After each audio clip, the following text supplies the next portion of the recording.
will call to order the 2025 Capital Program Advisory Committee. First item on the agenda is to approve the minutes from the October 21st, 2025 meeting. The meetings are on your table at your spot, and I think they were emailed to us yesterday. So if you've had an opportunity to look at them, we'll ask for a motion and a second, please. Brianne's got the motion. We need a second, and we got a second by Mike. Thank you. Next, we'll follow, next item on the agenda is overview of street classifications, condition ratings, and the proposed eligibility and selection process for 2026 bond roadway projects. And we'll call on Bo Blankenship, our Public Works Director.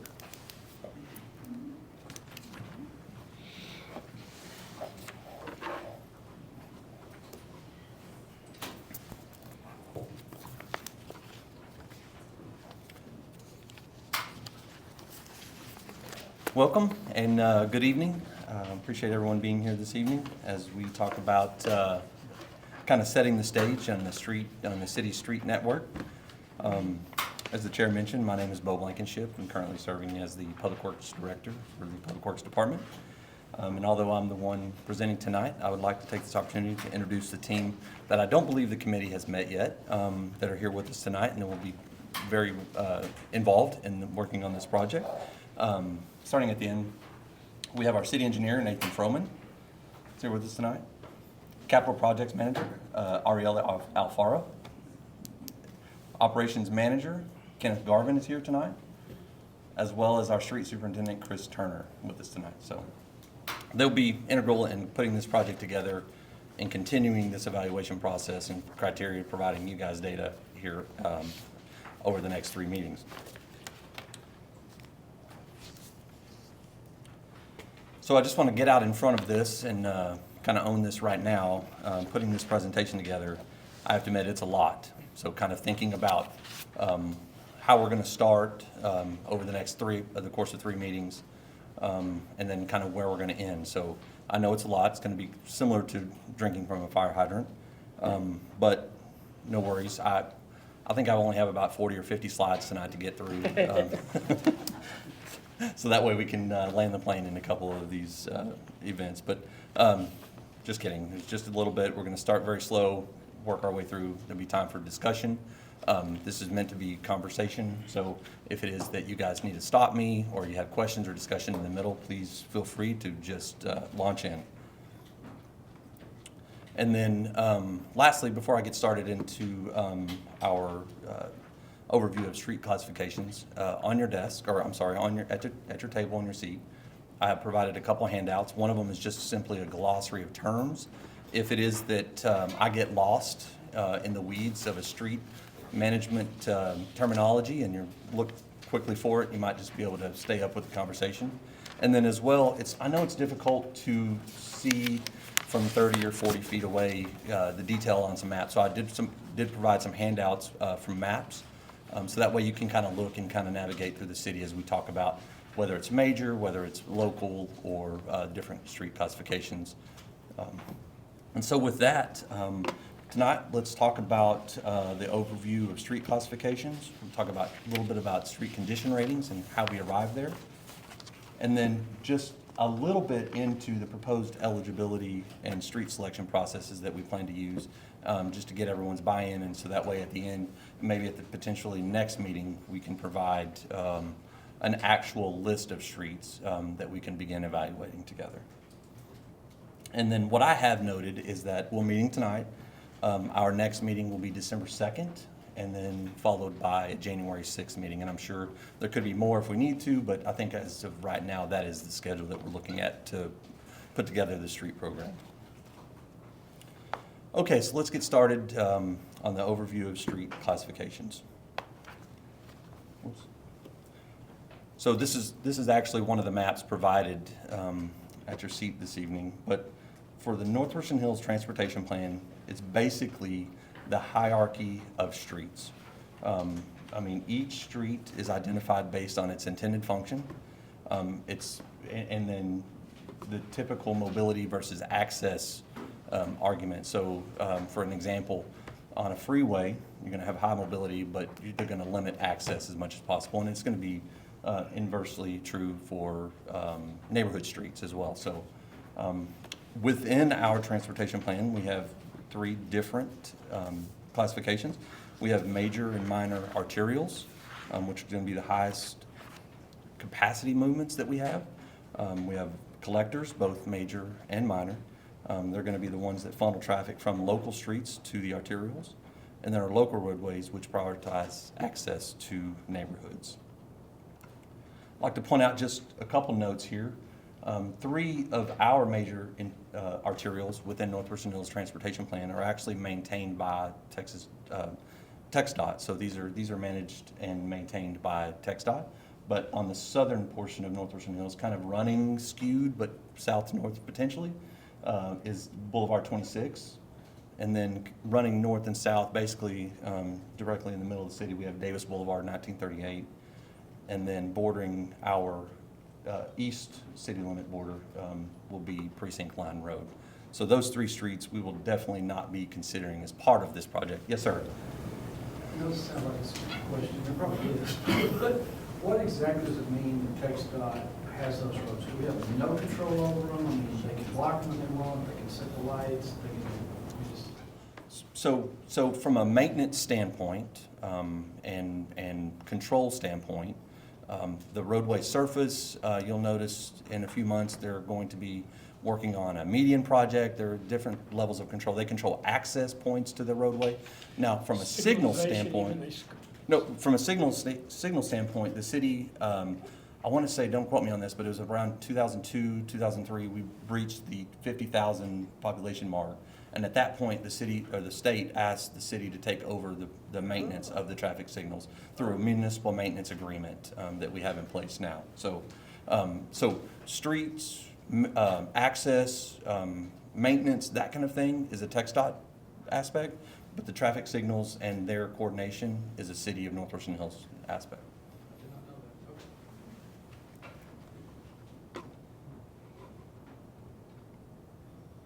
Oh, very delicate mouse here. Okay, so just backing up a little bit. So continuing on in the classification. So we've identified the three different street classifications that we have in North Richland Hills, and if you take a look on the left column, you'll see all of those classifications identified, and then on the right column you'll see the summary of length of each.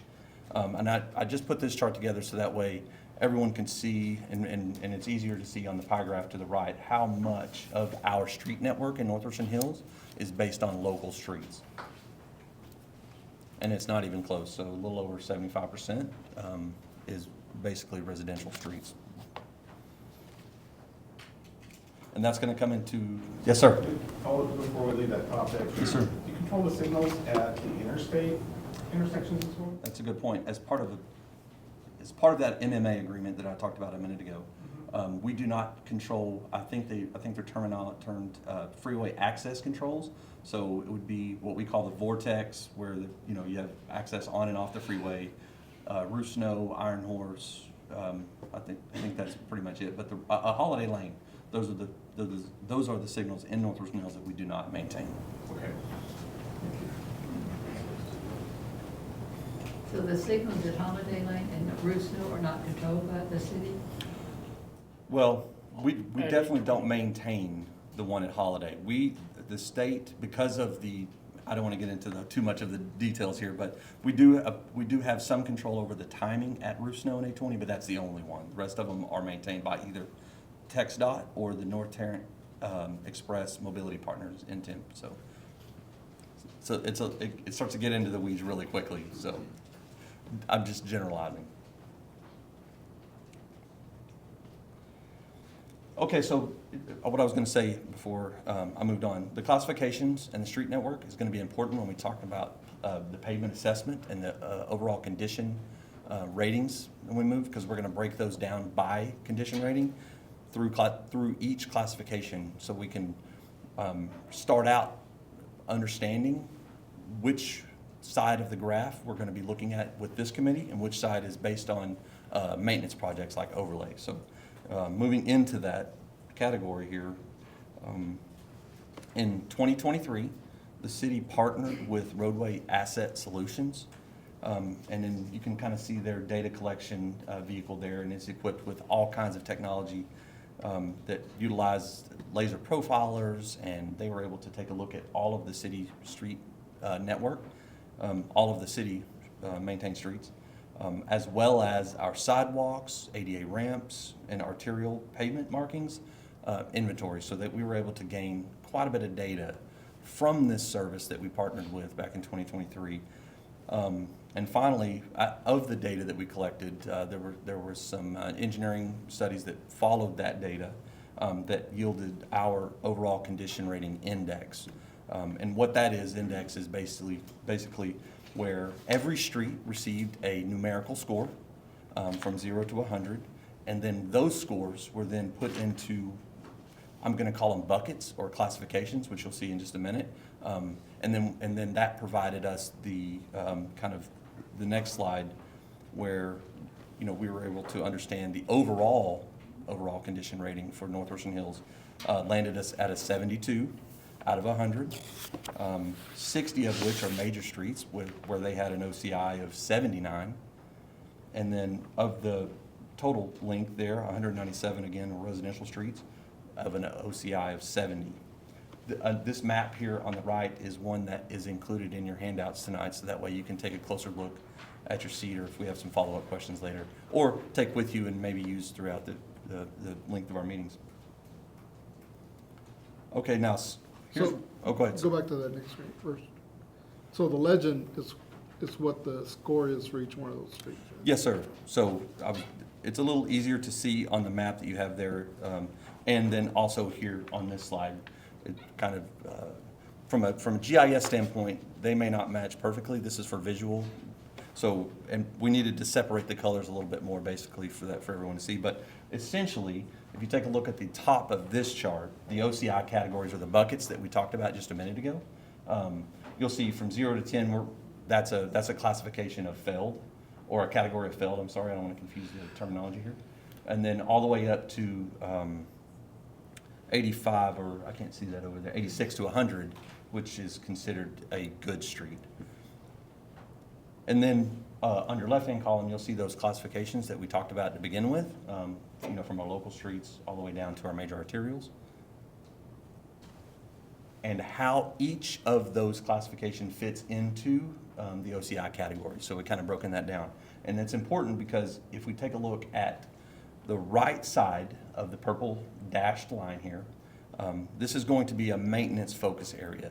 You're not going to want to reconstruct or ask to rehabilitate, you know, a street that's in fair condition. We're going to be looking to the left side of that purple line for our locals all the way through our major arterials, which we don't necessarily have any of them in this categories, but you can see through the minor arterial section there. So this committee will be focused on the left side of this chart. So when we talk about classifications and when we talk about categories, these are the ones we're going to be focused on through this process. Okay, so now that we know classifications, we know categories, we know OCI, we talked a little bit about the assessment. Let's talk a little bit about what we're going to do with that information. So, major streets is a very easy terminology that we use and we have used through previous bond projects. But what that means is that we're including all collectors and arterial roadways. So regardless if it's minor, major, we're leaving out locals. Those are going to be residentials. We'll see just in a few slides from now. The map here on the right is also included in your handout tonight. It identifies the 13 miles of roadway that's in that left side, according to the classifications and the categories. We started months ago with 110 segments within our pavement network, a roadway network, and we have combined them to the map you see right now in front of you into 24 combined streets for ranking purposes.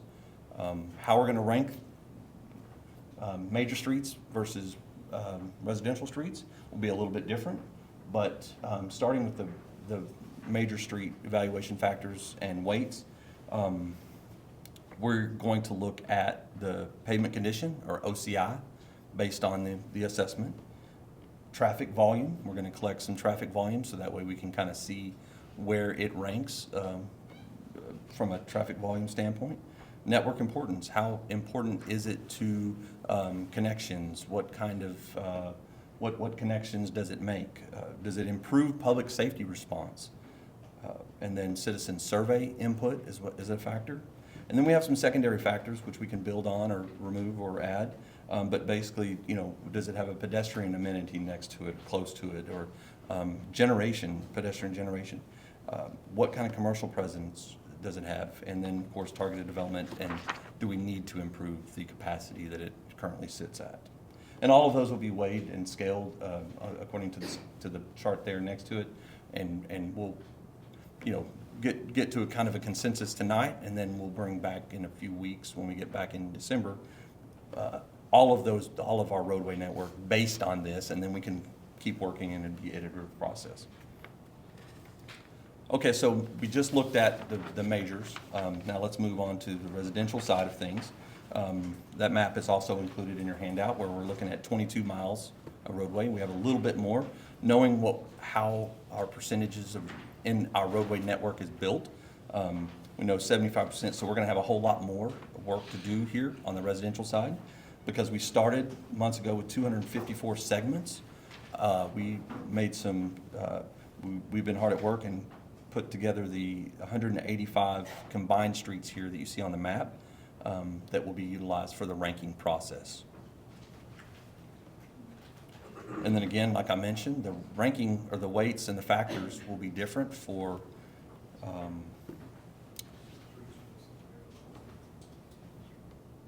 do I need to back up? Uh-oh. You were just wondering the age of these maps. The age? Yeah. Are they warm still? They were created pretty recently. Is there an error, you think? Oh, No. Oh, sorry. Some new subdivisions that don't seem to be. Oh, yeah, well, maybe that's a situation where maybe new subdivisions aren't in, yeah. Just want to make sure I wasn't losing anyone.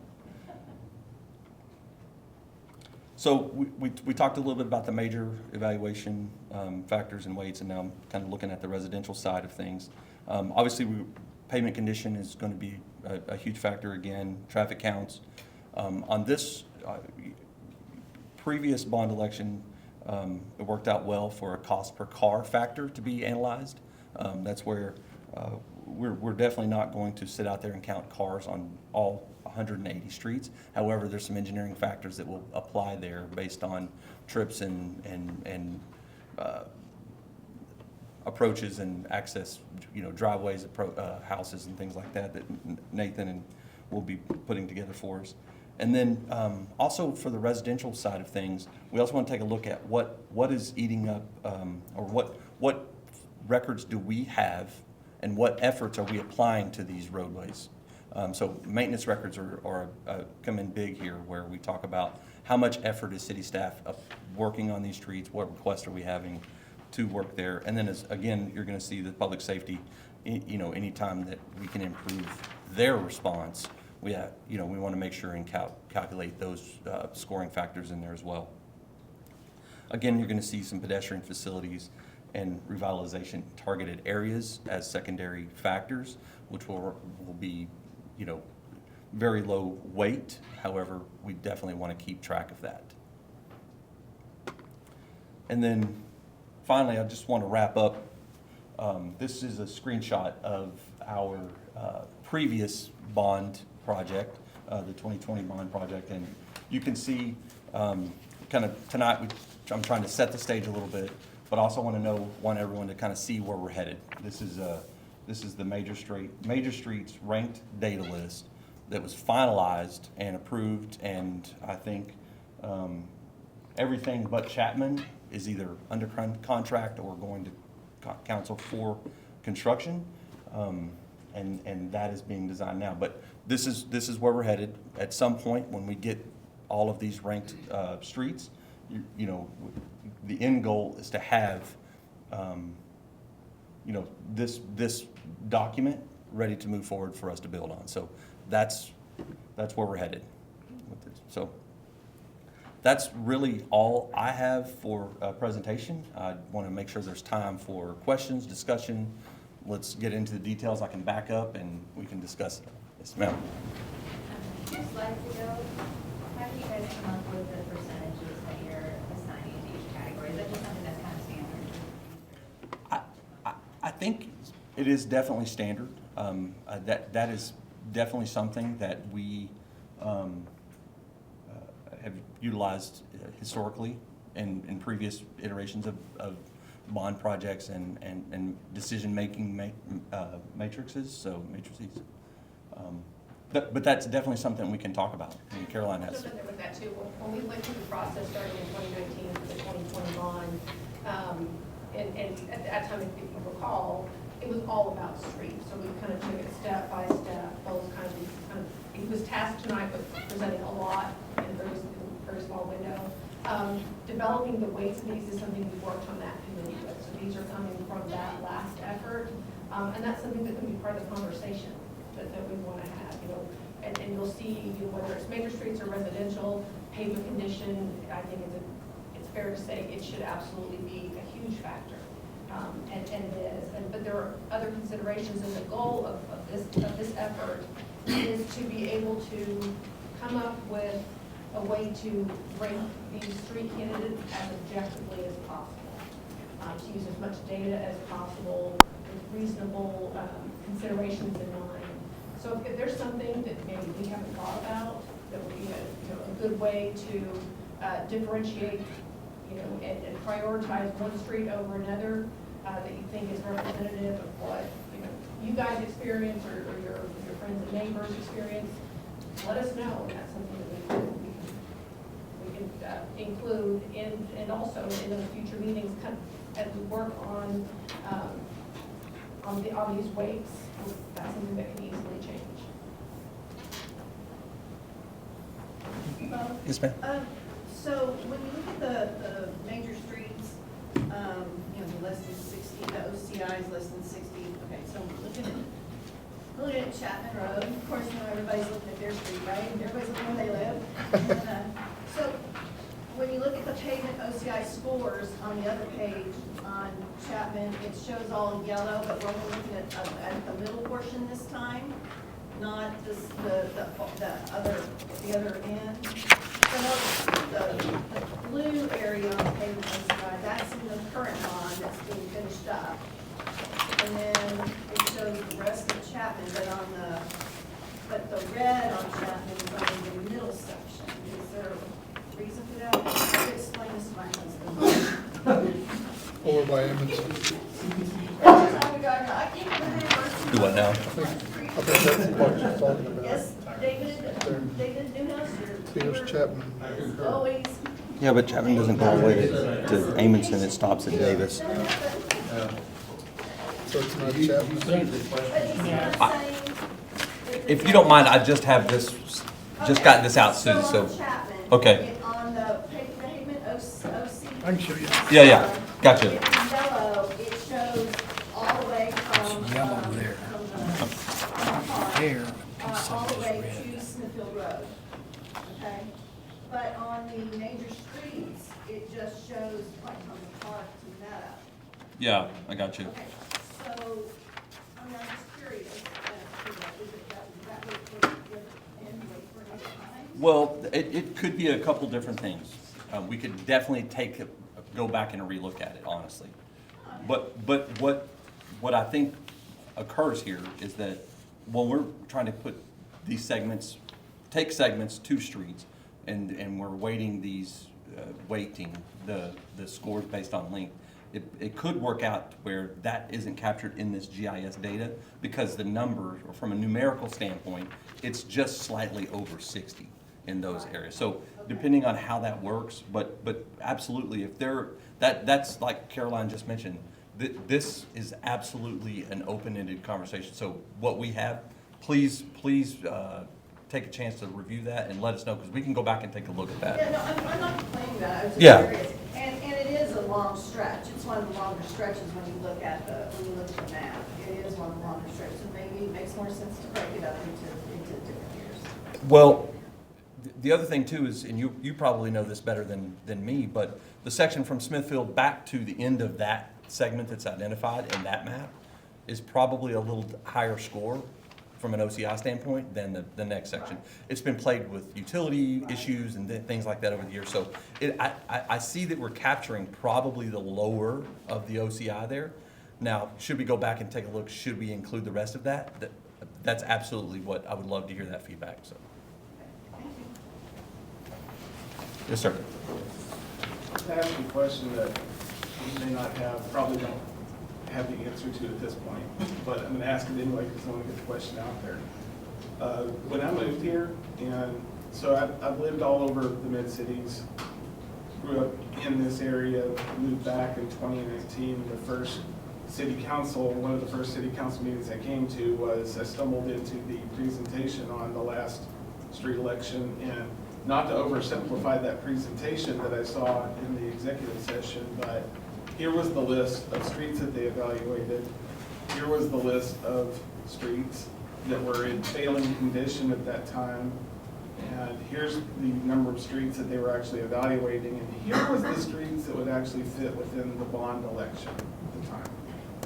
I don't know if that's an oversimplification, but it was, I remember it vividly being horrified that the bond election was only going to cover this much of this list.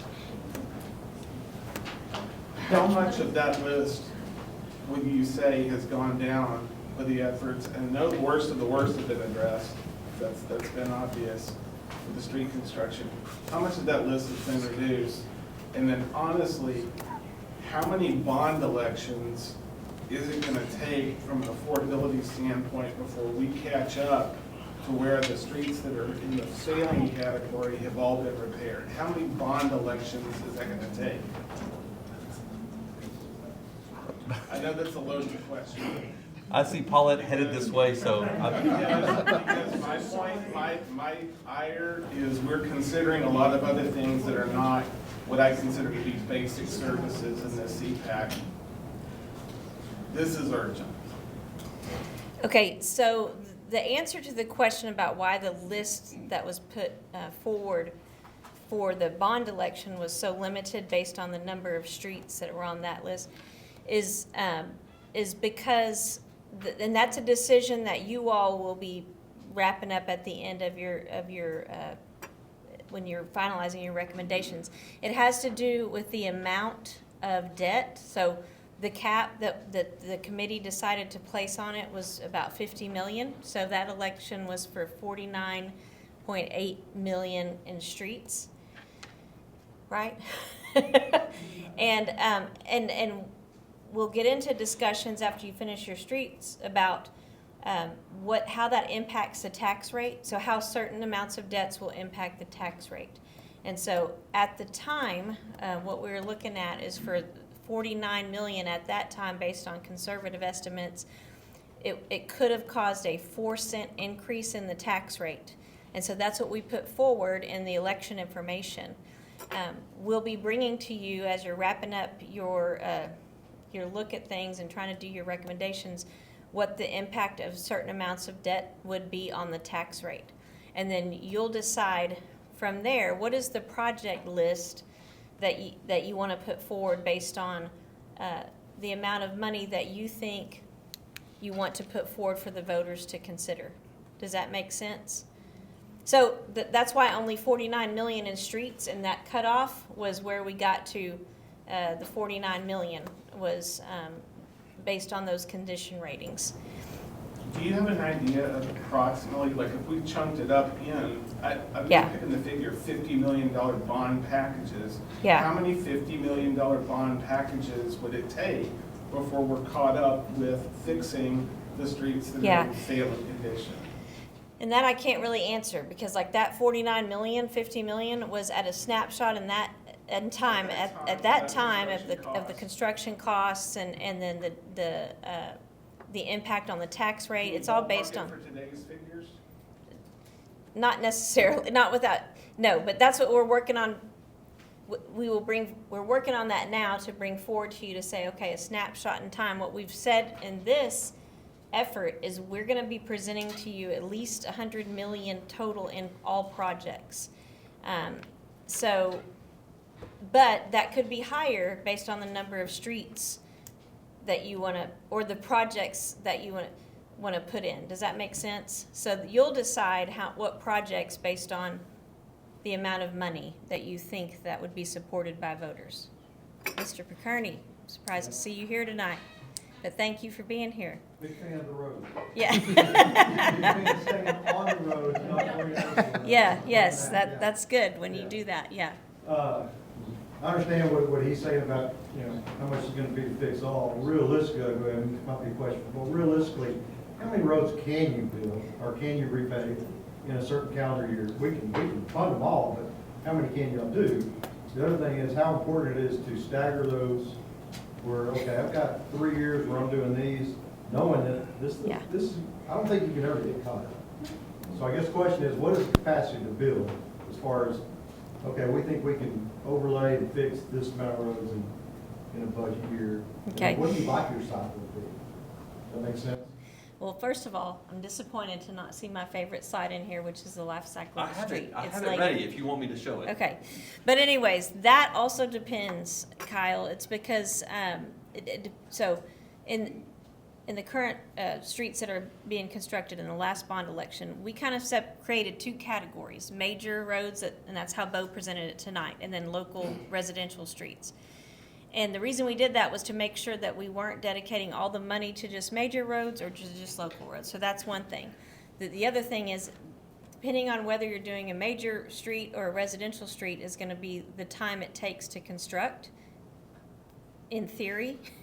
But then, as we saw with streets like Glenview, what happens is when you start digging into the ground, utilities have to be moved, different things, we end up waiting on them. But having said that, we try to space it out, not just based on the timing of the street projects, but also the timing of the issuance of the debt. So that is something that we would figure out, sort of, if the bond election gets approved, but we'll have an idea as we get closer and y'all make your recommendations.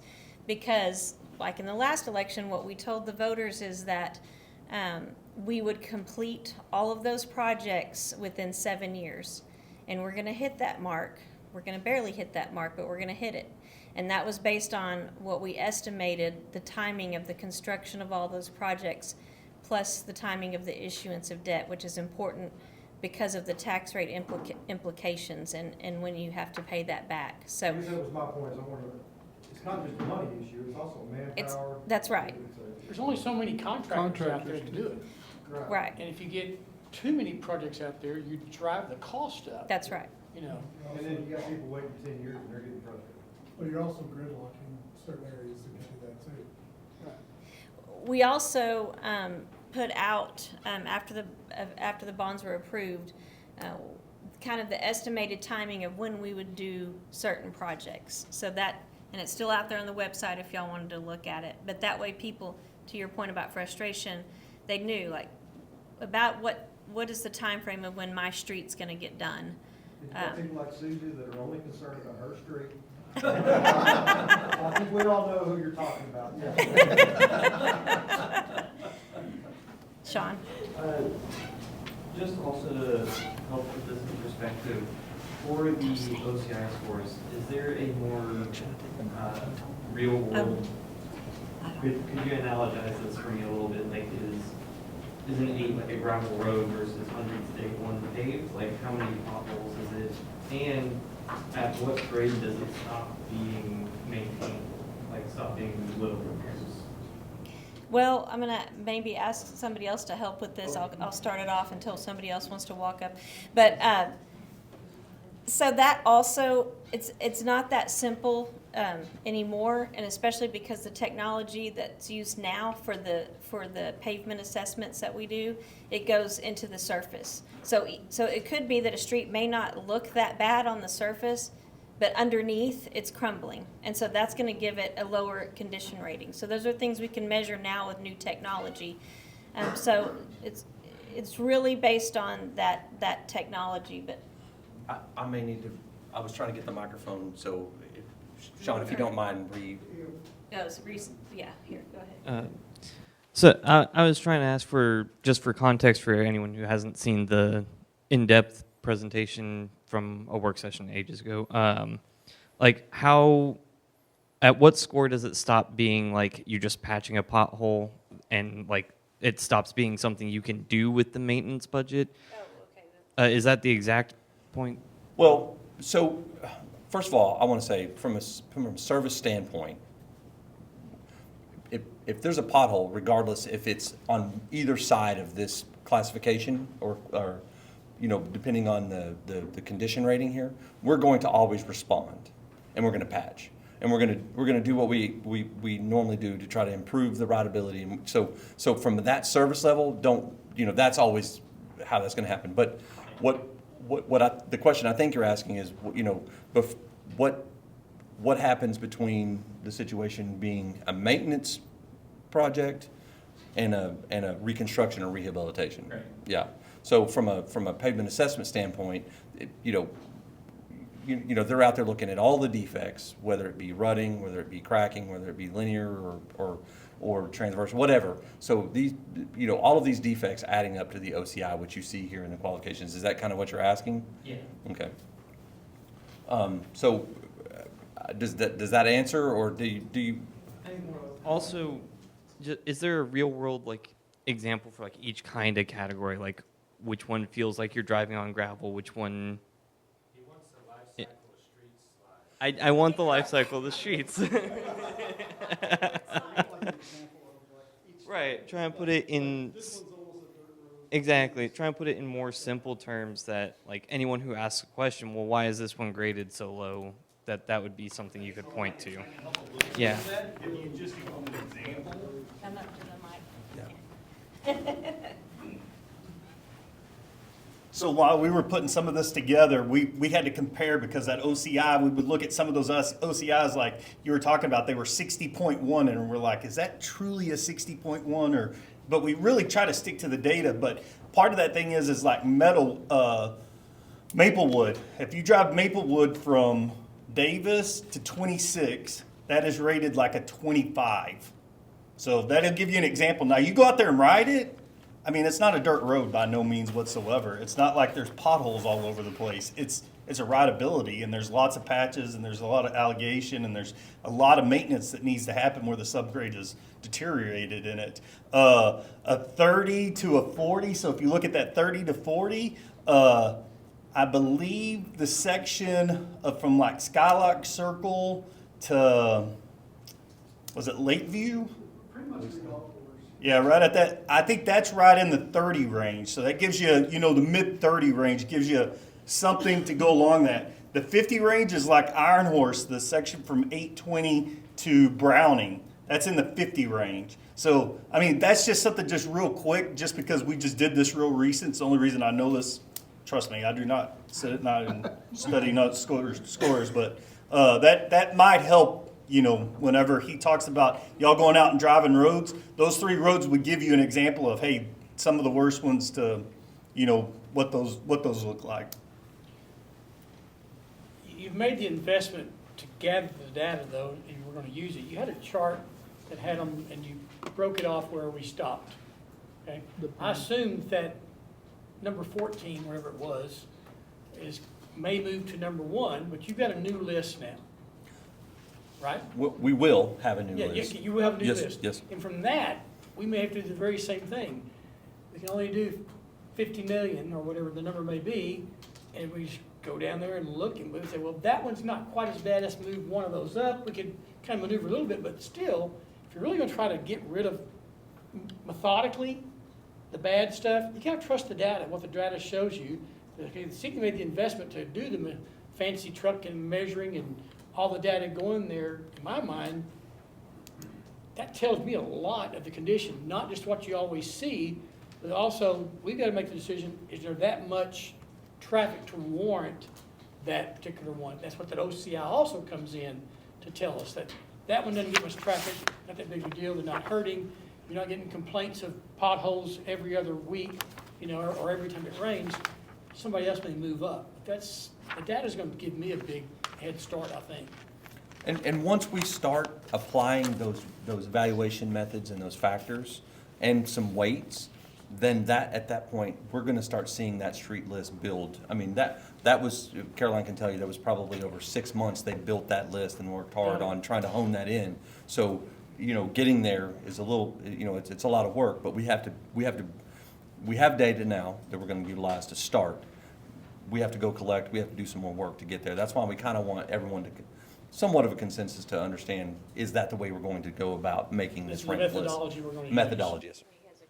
But also, I think something I'm seeing in these scores is not necessarily that this road is bad, but if we don't address it, it will become bad because of it underlying has gone away. And so if we don't address it, then it becomes a crisis later. From an OCI standpoint, I don't want to bore everyone with a lot of the weeds and the details, but we have something called a critical OCI, right? So those streets that are just to the right, and this kind of, I'm not leaving here until Paulette sees this slide. So everybody, I'm going to get to it, I promise. But so that critical OCI is very important, because to the right of that purple line, if everybody can remember back to that presentation, that's where we're going to be able to provide the preventative maintenance. That's an overlay. A crack seal, maybe a potential slurry seal. And if we think about the money per unit cost, right, it's going to be a whole lot cheaper to perform those services at the higher levels, right? So when you talk about we're talking about the critical OCI, we don't want to let it fall below. We don't want to get to the right, because once it goes to the right of that purple line that we talked about earlier, it starts getting expensive. You can see really quickly, crack seal, $2.64 a linear foot. And then as the red line here, you see drops over age, the condition rating drops. You can see what it takes to bring it back up starts to become very, very, very expensive.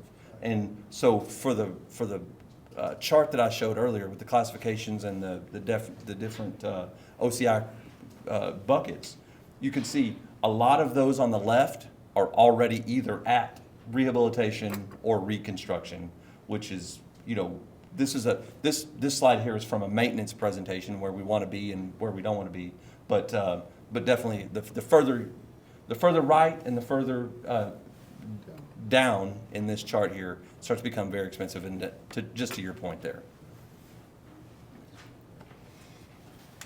So also, some of the streets get addressed, a lot of streets get addressed in our annual preventive street maintenance program. So a lot of those streets that are, in those better categories that have mostly potholes or that need slurry seal and crack sealing, which is making sure that water doesn't get into the subsurface.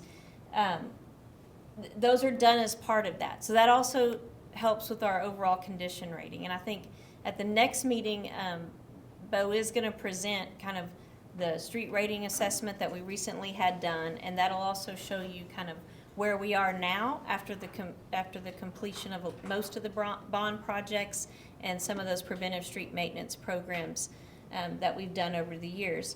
But this year, we're actually kind of catching up a little bit on our preventive street maintenance because we took a pause for the year that we did the assessment project.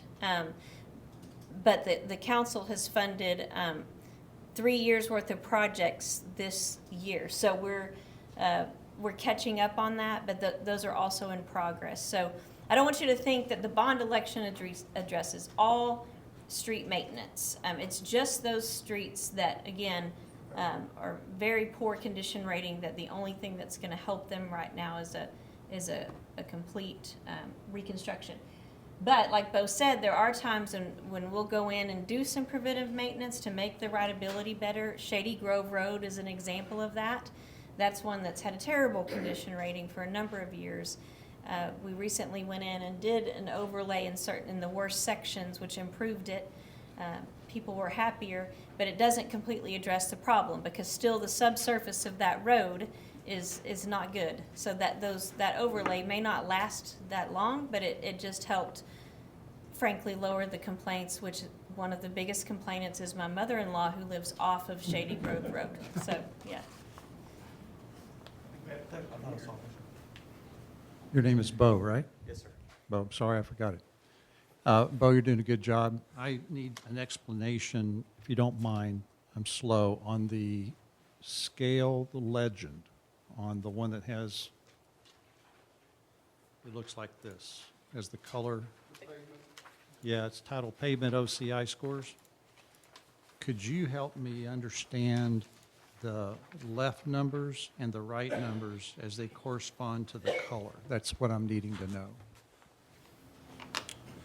The left numbers, oh, it's a range. Okay, this is a range. So I'm gonna move past that into one, Is the higher the score, the better the road? Yes. Yes, sir. So if you'll look at the OCI categories here. Right. I don't know that the numbers align perfectly because it's like, this is taking actuals from the GIS Excel spreadsheets. But if you take a look across the top, you have your OCI categories, and there's a failed range of 0 to 10. On here, we don't have any streets that are 0 on the map here, but you'll see that the ones that are in red are of the failed range. And so those numbers that you see on the left are the lowest in that color range, and the ones on the right are the maximum OCI in that range. Okay, so with that clarification, thank you, Bo. Two streets that I wanted to kind of then plan in my mind is Meadow Lakes, that's on the map here, the bottom left. It has that section that where the word Meadow Lakes appears, and it's red. And then what is that yellow on both ends of it? Am I correct? Yes, Okay. yes. So the red does not correspond with any colors up here, so that clarified that. So,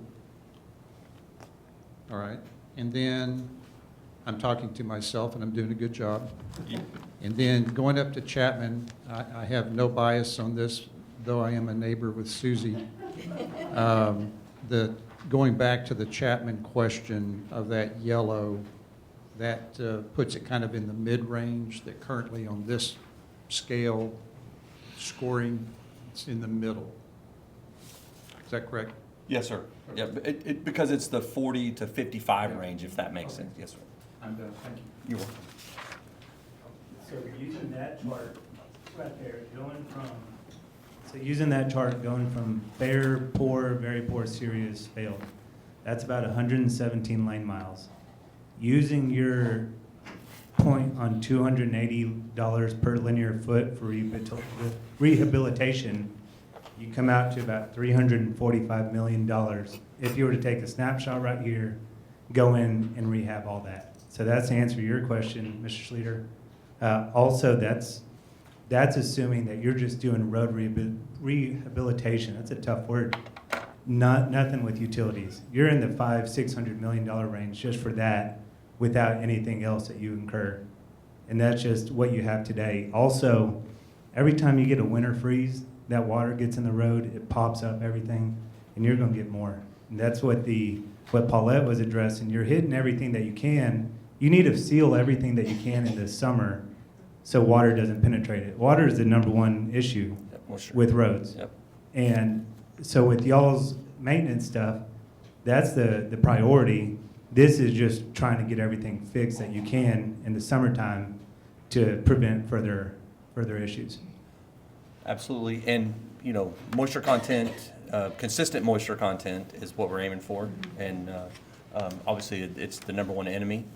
But the other thing, to your point, that the slide I showed was from, I think, last year. And there's you probably know this better than everyone, but there's some escalation in pricing since then. So that number was probably a little bit dated, and so that number is probably a little bit higher. I've used TxDOT prices. Okay. It's 470 million versus 345. Okay, so it is a little bit lower on our estimate, but again, that's not touching one single utility, and we're not going to, generally, we're not going to plan a reconstruction of a roadway and leave old utility infrastructure under it that would cause a rework later on and further delay for, those who are around it. One last thing too, to your point,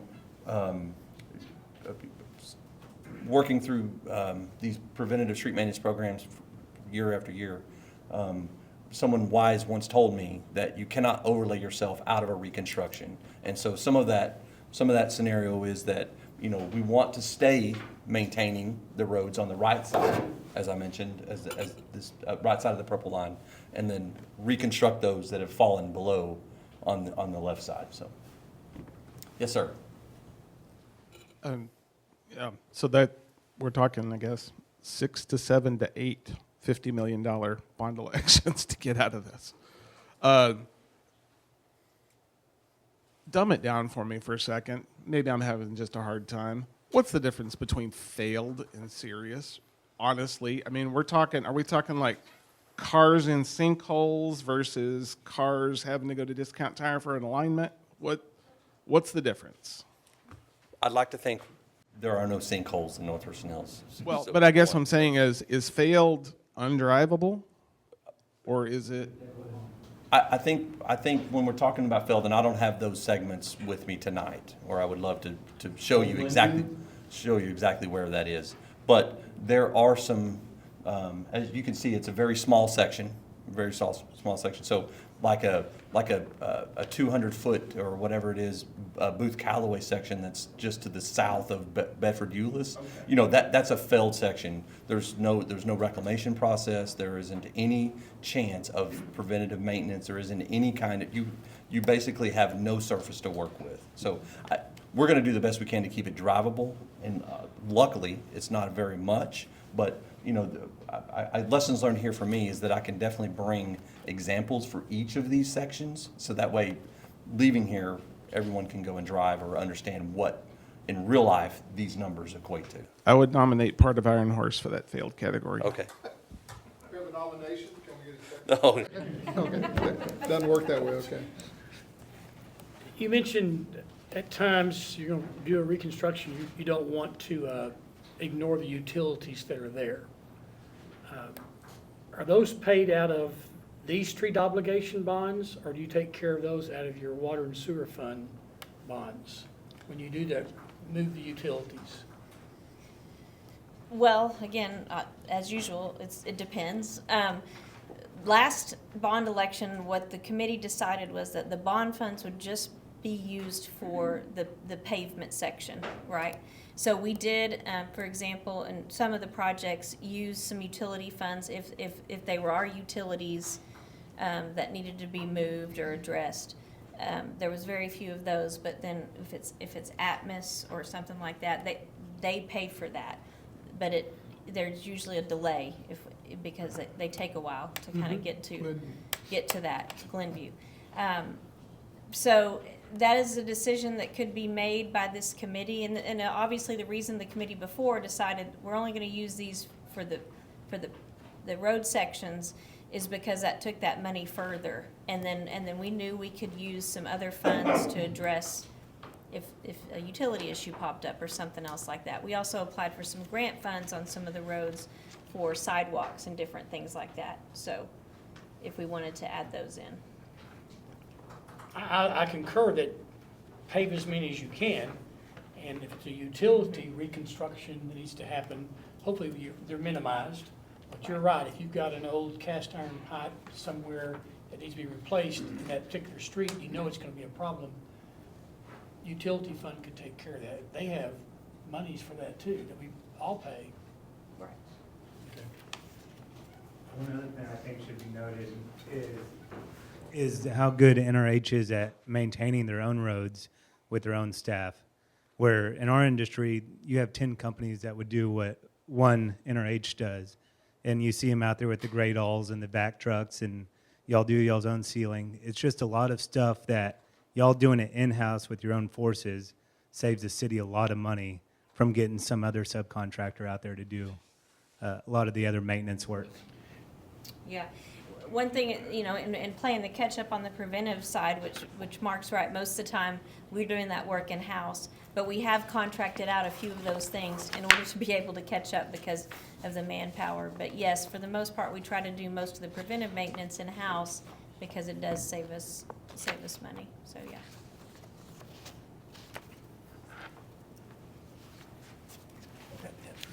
Maintenance stuff What other comes out of general questions? operating budget. Right. They budget that every other council has for many years. Other question? Okay. Can you put that list of streets on the last bond package back there? Please. This guy. Yeah. And again, Paulette mentioned it was very close to 50 million. There's another spreadsheet that goes along with this one that was residentially focused. So we had a local street kind of filling the gap. And I think it was discussed earlier too, and I think it's worth mentioning here that since we had basically two kinds of bond projects going at the same time. We had the major reconstruction projects, which I think it might have been even Mr. Kearney mentioned workforce. You know, what's our capacity, and so we did split. So the engineering and inspection side of the house was working on the engineering design and reconstruction of the major streets, while the operations side of the house was working on the local or the residential street bond project. They were a little bit different. There wasn't any design. It was basically designed in-house, and we did more of an asphalt rehabilitation versus the reconstruction. Those are all things that we'll be seeing moving forward through our process here to get to make those decisions on, because that was another way we were, when we talked about utilities and where the funding was coming from, but that was another way we were able to stretch those bond dollars, because as you can imagine, reconstructing everything concrete, whether they're sidewalks or not, or replacing the asphalt course and subgrade could be a little bit different, or it could be a lot different, and was a lot different in pricing. So I don't have those examples here with me, but there are definitely two schools of thought there. One of the other things that the previous bond committee decided that we were going to be asking you about, you'll see here, like Bo mentioned, we've got that $37 million cutoff. The remainder of that, almost $50 million, went to residential. The split was a 75-25 is what that prior committee had recommended. 75% of the funds going towards major streets, 25% of the funds going towards residential streets. We had a total of about 27 streets. There were more residential streets done than major streets, just in terms of quantity of the streets. But if you think about that, you know, some of these major streets are, you know, it's twice the pavement of a residential street. And in these cases, we did the concrete instead of the asphalt rehabilitation. But that's just one more piece that we're going to be discussing with you and getting your consensus on as we go forward when we bring those lists, and you can kind of see, you know, if we're looking at, you know, throwing 50 million out as a nice round number, how far down those lists can we get? You know, if it's another 75-25 split, if it's a 50-50 split, you know, is that getting us to where you're comfortable? That's just one more piece to come as we're working through this.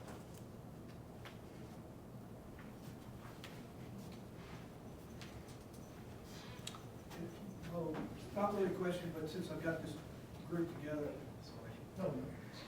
just on behalf of the schools, we are so thankful that you guys are cognizant and work around the school schedule for your street maintenance.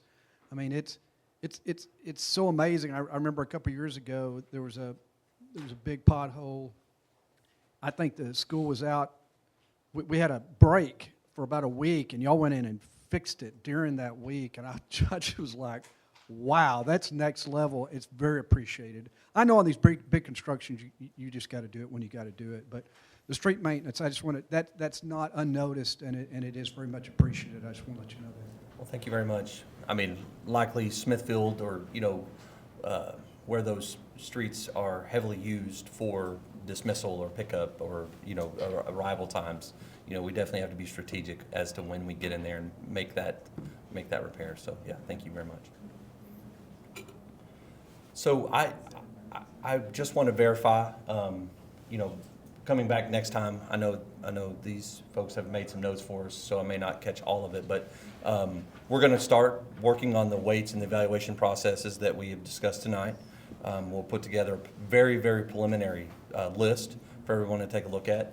I want to make note that I want to bring some examples of each classification on the OCI, and so that way we can have that information ready for you to take a look at. We also want to probably have some evaluation score sheets. Now, I've provided maps here. I want to give some disclaimers. Please do not, without any traffic control or anything, get out and start evaluating streets or anything. Maybe drive them and stay safe. I don't want to, no one has any yellow vests or anything. So, but definitely take a look. Get familiar with, the streets that you see that are itemized in the either residential or major street list there. So that way, when we come back, you'll have a little bit of that information and some seat time to understand what it feels like to be on those streets and how it compares to the list that will be provided. Did I miss anything, or do we have any other questions or discussion? A lot to digest.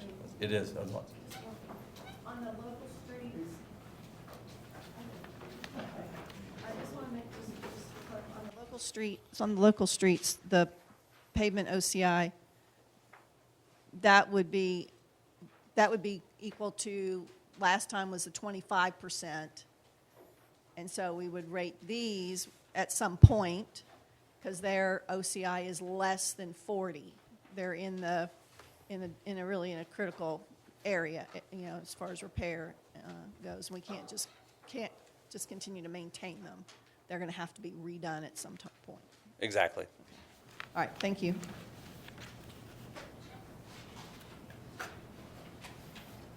Okay, any other questions of Bo, Paulette, any other staff?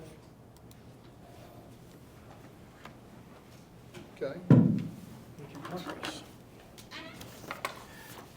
So as Bo mentioned earlier, our next meeting is December the 2nd, and then our following meeting after that is January the 6th, and including this meeting, those will be the 3 meetings that we'll be discussing the streets and roads in, okay? Should you happen to have any questions? And Paulette, I'm assuming we'll get the slides from today, emailed to the team, to the group? Yes, Jennifer, if we can email them out to you all, so that way you'll have them in between time.